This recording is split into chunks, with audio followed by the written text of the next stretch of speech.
नमस्ते. मी आंब्याची पोळी बनवते आहे. त्याचं साहित्य दाखवते.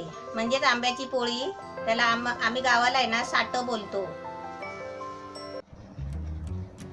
हे 2 हापूस आंबे आहे, ही वेलची आहे आणि साखर आहे. आता ह्या हापूस आंब्याची साल काढून आहे ना, ह्याचा जेवढा गर निघेल ना 1 वाटी, तेवढीच 1 वाटी मला साखर घ्यायची आहे.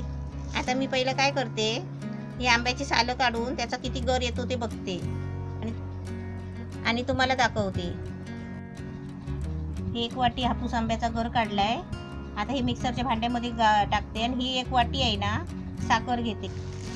आता ही 1 वाटी आहे ना साखर घ्यायची.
जिकडे ऊन चांगलं पडत असेल ना तिकडेच ठेवायचं.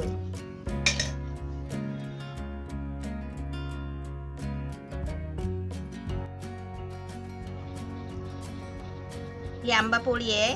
ह्याला 3 दिवस मी उन्हात सुकवलाय. म्हणजे आजचा दिवस 4था आहे. म्हणजे 4थ्या दिवशी आहे ना मी आता हे ना उलटा फिरवणार आहे. आता मी बघा कशी खोलते.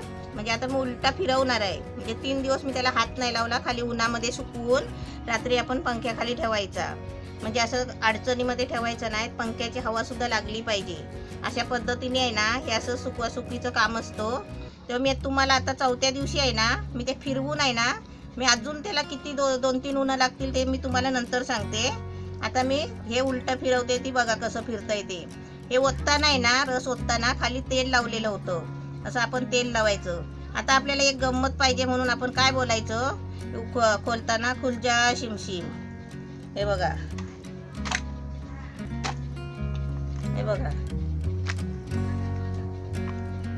आता हे आता हे उलटा फिरवलाय. हे आता खालचा भाग वरती गेलाय. आता आपल्याला काय करायचं आहे की ह्याच्या वड्या पाडायच्या आहेत. म्हणजे आहे ना हे आता ओला आहे ना तोपर्यंत वड्या कापायचे आणि हे सुकलं ना की आपल्याला वड्या कापता येणार नाही. फक्त आपण आहे ना नुसतं असं कापून ठेवायचं आहे.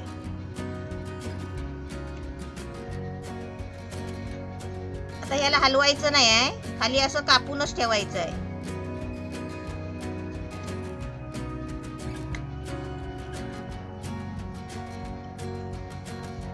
आता हे आपल्याला आहे ना वरती काढायचं नाही आहे. सुकल्यावर आहे ना फक्त सुकल्यावर हे आपल्याला असं 2-3 दिवस आहे ना असंच सुकवायचं आहे. हात लावायचा नाही आहे.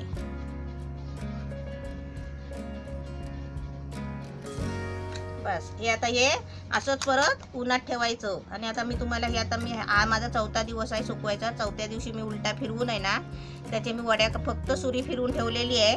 आता या पुढचं आता मी तुम्हाला सांगते की याला किती दिवस सुकायला लागतील ते मी तुम्हाला हे आता नंतरच्या व्हिडिओमध्ये दाखवेन.